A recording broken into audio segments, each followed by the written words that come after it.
your life away on with Andrew Reed and the Liberation. It's a serious question, one worth pondering. Am I living the life I want, an intelligent life, or something else? How can I have a better experience of life? These are some of the questions explored in this series of messages without the brag and the advertisement, getting beyond even human institutions and society into the wilderness, nature, the reality of how life actually operates on this planet. These messages range from intimate recordings from the awakened forest to concerts, national conferences, and broadcasts on a wide array of philosophical topics. Here we are at the Game House in the awakened forest. It's another brilliant day. And again, as I think about it, this is the type of message that helped me in my journey, and I figure if it helped me, it may help you as well. I'd like to basically give what I call my best advice for people, just a number of points that could be helpful in your respective journey. The first is relax, as life is a process. Everything is nature. Here I am sitting again, in the wilderness, surrounded by 13,000 acres. And I've been doing this for 20-some years. And you go back to episode 1, and you'll hear a little bit about that story, or my story. But all is natural in my world, even anything that we would make as humans. We come from this earth, right? I mean, we weren't just dropped here. And so life is a process. We notice that everything is changing all the time, and there's nothing we can do about it. All is in flux, all is in movement. And so one of the things we can do is, rather than have anxiety about that, or continual anxiety, it's not wrong to have anxiety from time to time. That's normal. Even a bird or a deer is startled from time to time. But recognize that this movement, this change is happening, accept it, and relax. You're going to have ups and downs in life. There's going to be this oscillation of up and down. That is life. That is pulsation. So just relax. And I think of my 2 children that passed away in tragic, sudden accidents. My son drowned late at night in a rainstorm. My daughter passed away being rear-ended late at night in a rainstorm. And both, I suspect, were in states of mind that were filled with anxiety and worry.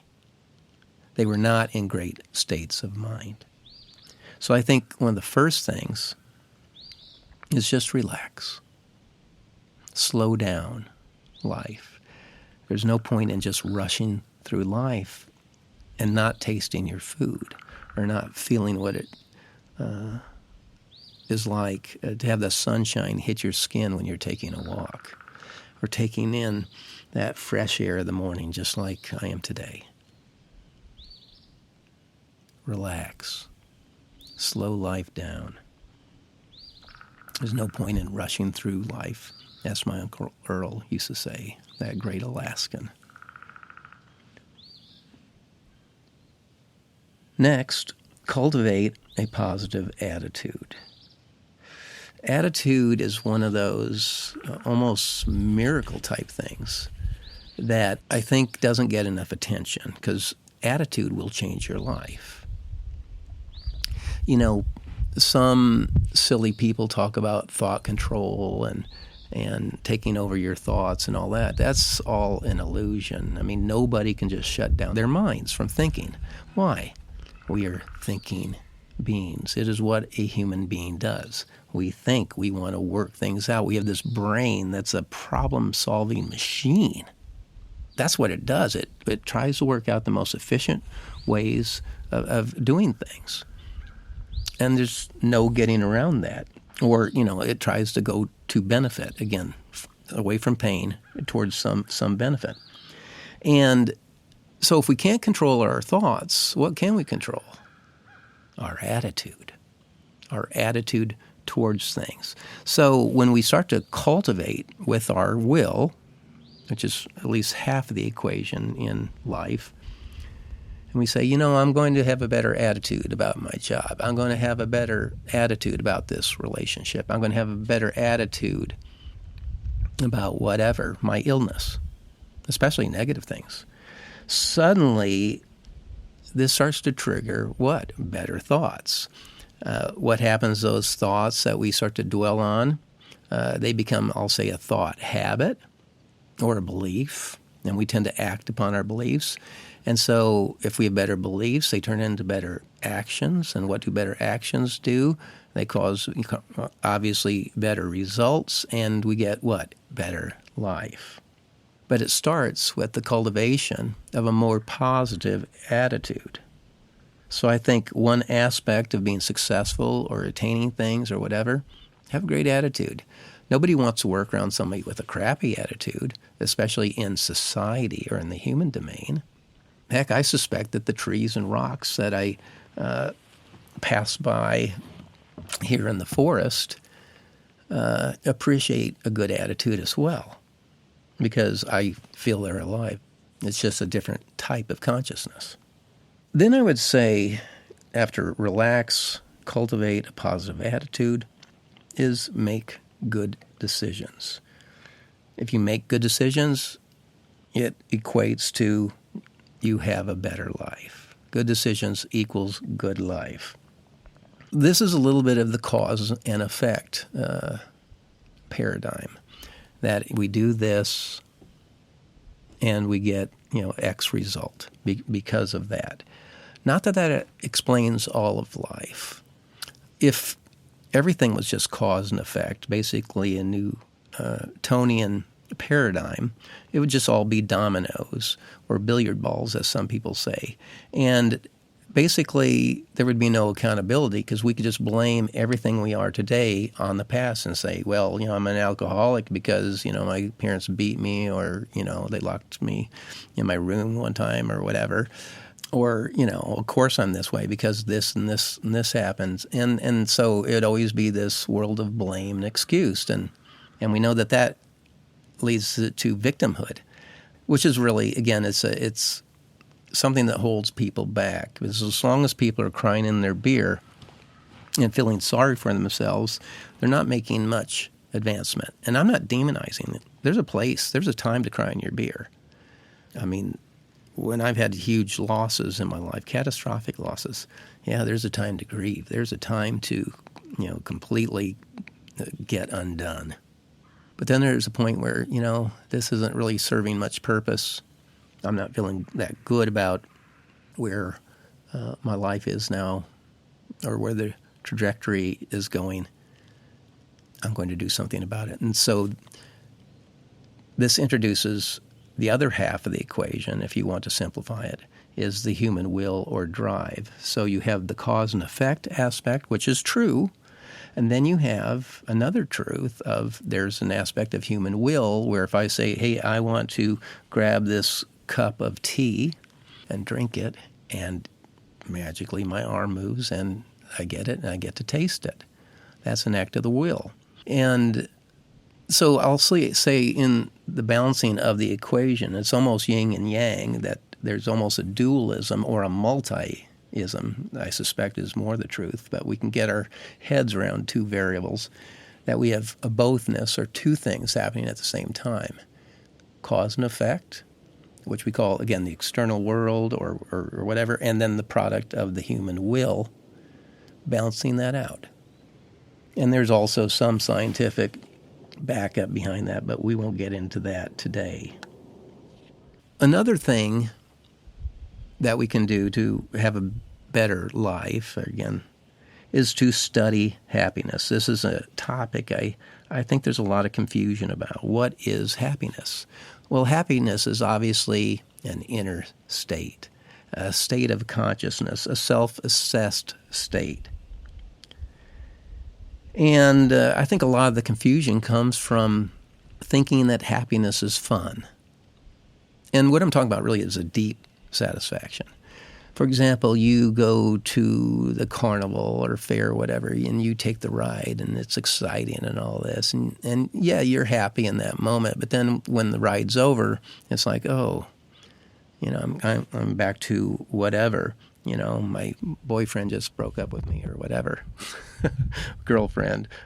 Whereas if you, quote, sacrifice or put effort, time into, let's say, getting a degree or an advanced degree or learning how to play an instrument or attain some skill, there's this pain element or discipline where you're having to forego doing other things to focus on this singular thing.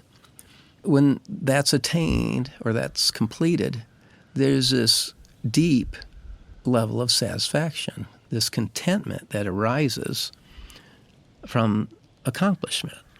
And I think that's more of the happiness that a lot of us are seeking. So it's a strange thing that so much of our true happiness, our true contentment, comes through the valley of pain or loss or sacrifice. And even, I'll just say this, knowing you're happy, being happy and knowing it is a strange thing. But those are the happiest people. And I'll just say this, and again, I'm sitting in nature here, as this is so much of my life. It informs me about everything, at least how I suspect life should be lived, is that perhaps we're all happy all the time and just don't know it. Oh, Andrew, that's scandalous. How can that be? We look up at the sky and we see that it's blue sometimes, but then sometimes there's clouds in the way, but then the clouds move away. The blue is always there. So I'm suggesting, and I'm not saying that analogy is perfect or anything like that, is that perhaps we're always happy. And in that we're in this journey of life with its ups and downs, its heartaches, its struggles, its joys, its victories, all that. And that is life. And accepting those ups and downs and saying, wow, that's great. That's part of it. Part of being happy is that, again, that pain part. And being okay with it. That not all things are going to go exactly the way you wanted. And if they did, let's say everything happened exactly according to your dictates. Everything happened as planned. You would hate that life after a while. After a while, you want some surprise. You want something different. I mean, do you want to eat your favorite meatloaf every day? No, it's like, no, let's do spaghetti. Let's do whatever food variety, but we don't want the same thing all the time. None of us would. So study happiness. What is it? Who are the happiest people in this world? Places like Okinawa. I think Denmark has another high happiness equation. But who are the happiest people? And what are they doing? Another point that merits some consideration in this best advice, or possible best advice, is discover what you're really interested in. And here there's no straight line to what your interests are. I find that they change all the time. I have all these collections. I just collect things from, golf clubs, if I'm into golf, guitars, properties. I buy things. And I really like old things, games, toys, all kinds of course, outdoor things, knives. I have collections of these things. And I'm not interested in all of them at the same time. They're phases. So again, this change of life, it just happens. And so your interests will change over time. But again, whatever you're interested in, throw yourself into that, like 100%. Learn everything about it. If you're doing the golf thing, learn everything about golf. If it's shooting or whatever, you learn everything about how to do that. If it's playing guitar, you learn everything about that instrument, how it works. And again, that's great advice. And as I've said in different messages, it's been found that people who will take 5 years and learn everything, just throw themselves morning and night into studying that topic, they will find themselves in the top 5% in that field. So that's a very short period of time. And usually there's great economics that follow that. Another point is the value of focus. Focus is key to success. Now, it can be languaged as self-regulation, self-control, discipline. It could be even languaged as love. But to be good at anything involves really developing just intense focus, where basically you take your consciousness and like a laser beam, direct it towards some topic or an object to the exclusion of all the other stimulus that are happening in your environment. That pretty much assures success. And you think about it, we live in a world that is the antithesis of focus. We have cell phones, there's pop-up messages, there's texts, there's phone calls, there's emails, all these things that disrupt us from having just this intense focus that guarantees success. And so it's one of the benefits of the wilderness experience, where you isolate. And this has, of course, been a trademark of myself for years. I had to retreat back to the wilderness at different times, just to different of the losses and things that have caused different breakdowns, which is, again, is a strange combination of emotions with the loss of my loved ones and work over occupation. But the retreat into the wilderness setting is like medicine. It informs us of the truth of how life operates on this planet. It calms us and gets us away from society so that we're just face to face with the truth, and we look at things and we have those gaps where we just see the brilliance of life. Right now I'm looking at this tiny little salamander just coming across a branch. And the fact that I even notice it and go, man, that is brilliant. This guy is like perfectly colored for it. But the wilderness just lets us know there's all these different worlds and creatures and all this stuff. And so our focus goes to a different place where maybe we can realign. And you think about the wilderness. I know we're talking about focus here. And this may be, again, some people may say, well, you're talking about focus and then you're going out in the wilderness and going in a completely different direction. Yeah, to gain focus. On what? Your central desire or the things that you want to accomplish in your life. To get clear. And a lot of times those flashes of brilliance or whatever are going to happen in very odd times that you don't suspect that you're going to have an illumination about your life. And once you get that focus, that vision, boy, you can have a lot of things that are not working very well in your life. You can be addicted to drugs. You can be in bad relationship, in a bad job. And that vision will carry you out. But all that is wrapped up in focus. And the other thing about, I'll say, isolation, you think about all kinds of shamans and holy men and what have you, holy people maybe I should say, that go off into the wilderness for this very thing. Another point that I'd like to mention is to create a written list to help you keep focused. The power of, in Six Sigma, we would call it visual control. In the multi-view world, we would call it an IRM, an image recall mechanism.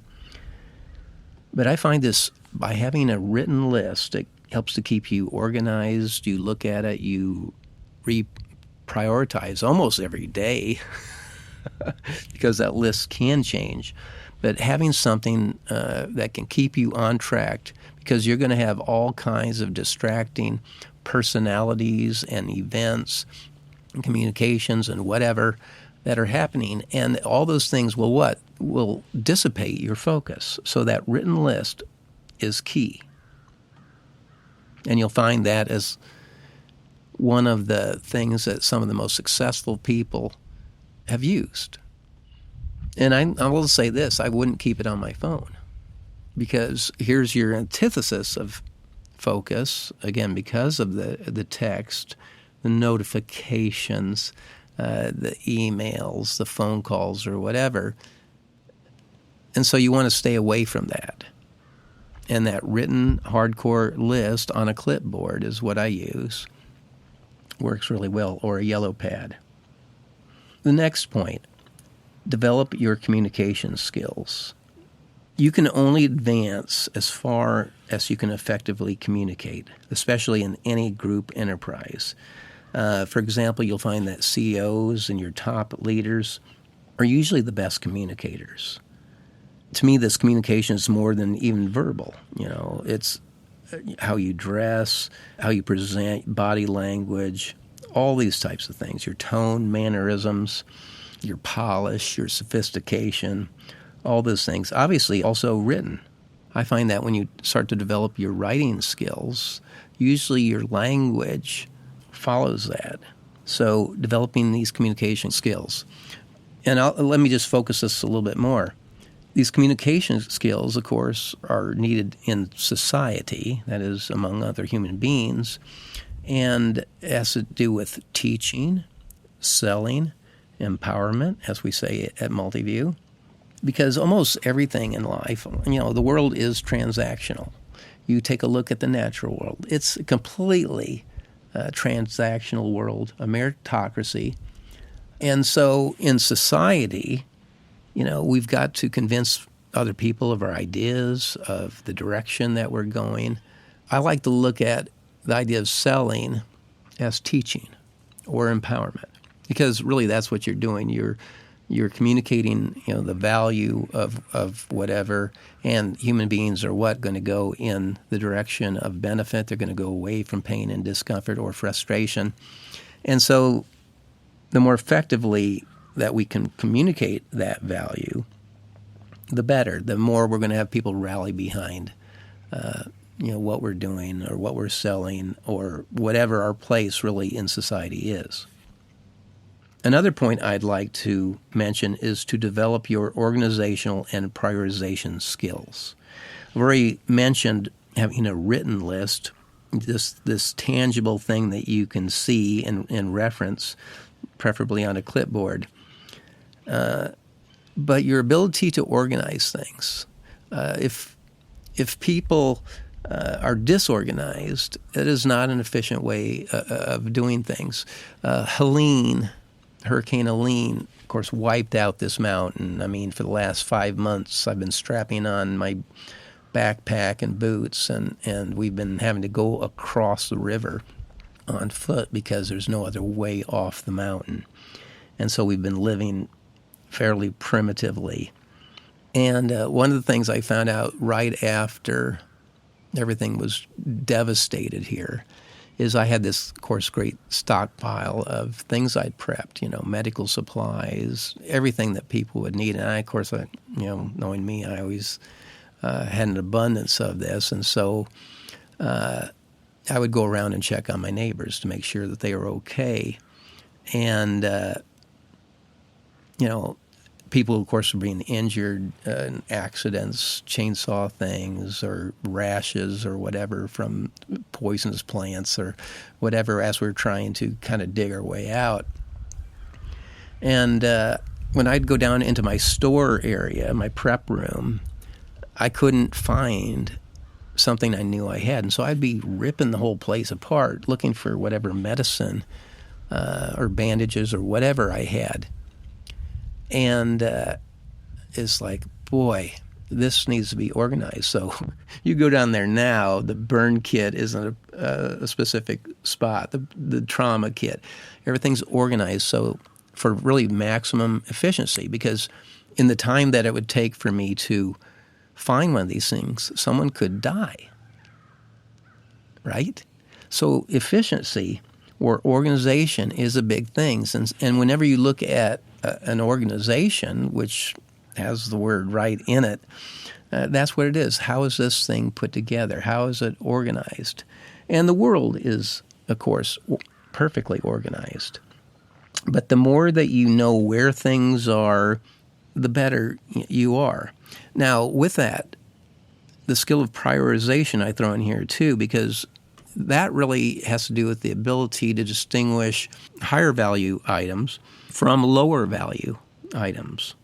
Okay? So, to keep your big things kind of on top or somewhere around the top of your list, and then your lower value things, towards the bottom.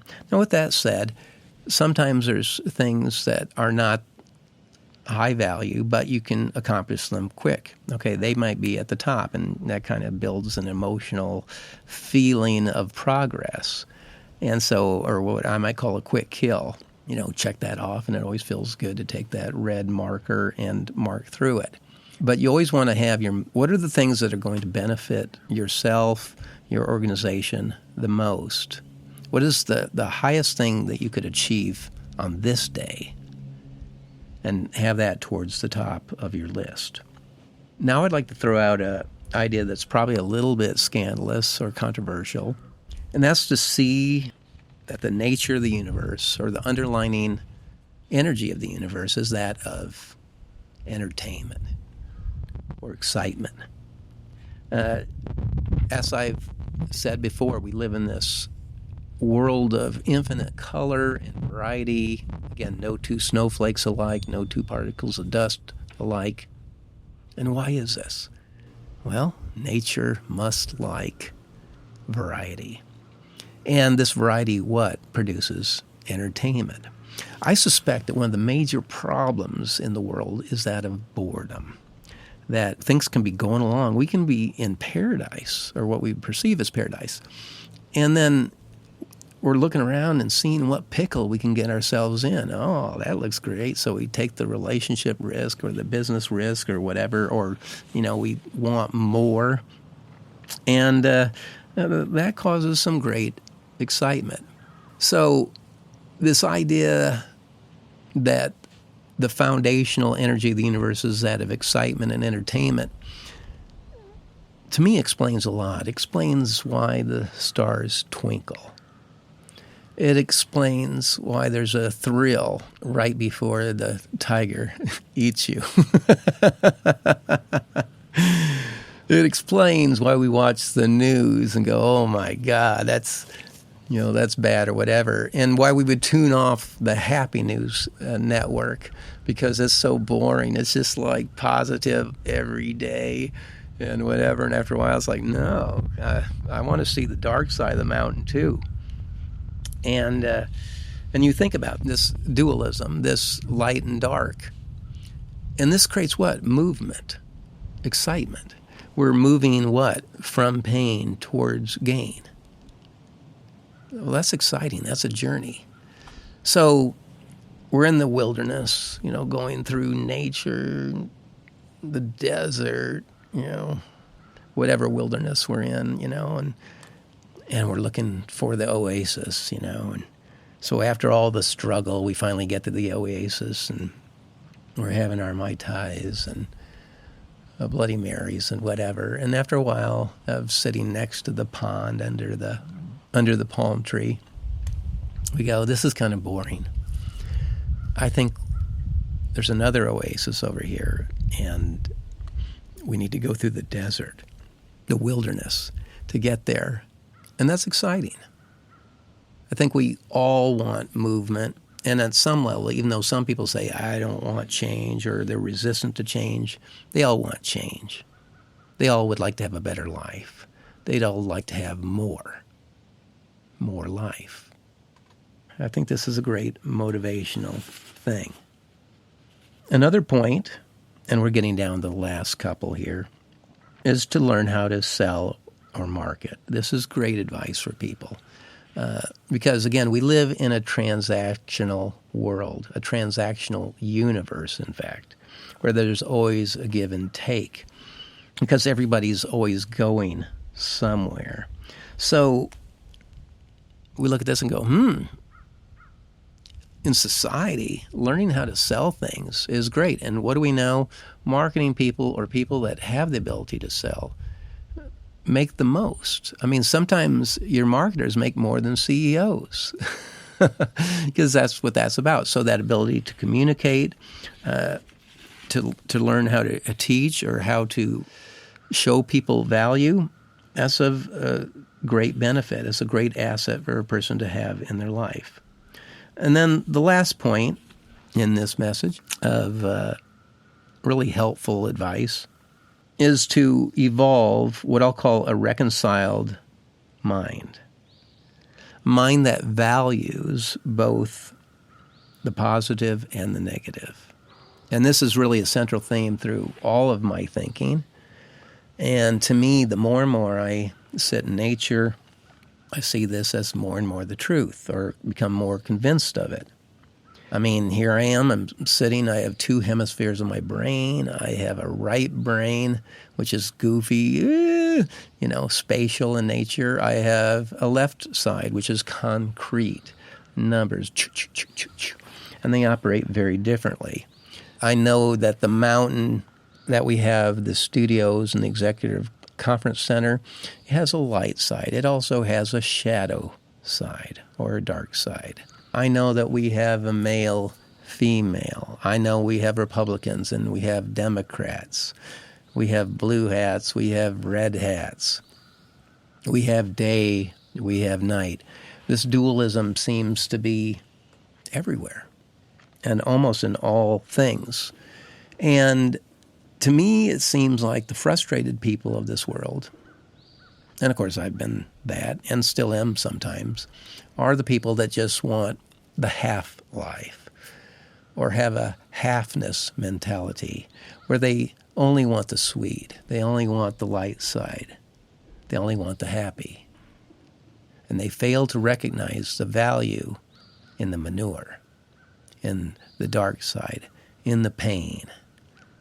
Just like when we talked about happiness, the road to true satisfaction and contentment often comes from some type of sacrifice, some type of pain, to create a more lasting fulfillment.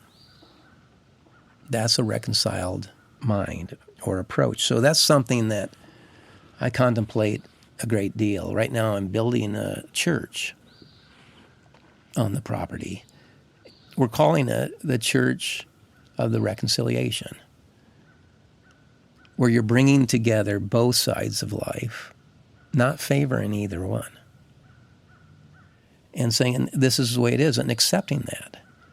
And again, I find that when we accept the dark side of life, the illness in our life, the injury in our life, the loss, we know that it's a phase and it doesn't last forever.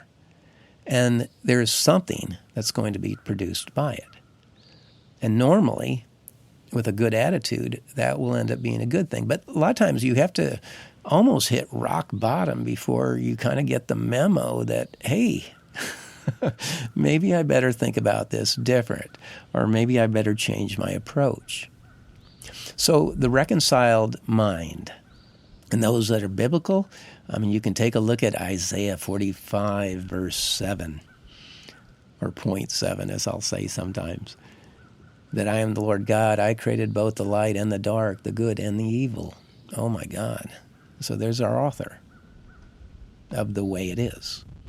So there's no escape that both of these exist. And I'll just say this. We think in terms of bothness, and I think that people that seek, for example, the one-sidedness of life, they want simpleton, single explanations to questions, which we all know or should probably hold suspect.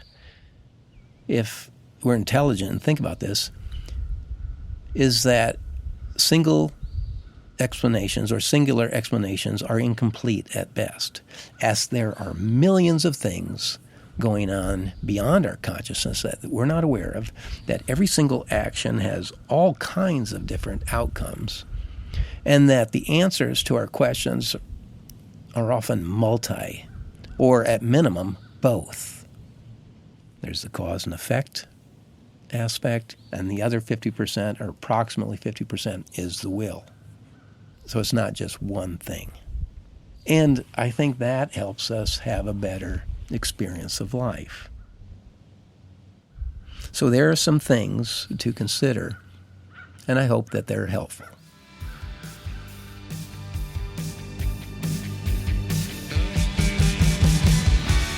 Thank you for listening. If you need anything further, just go to mvi.life.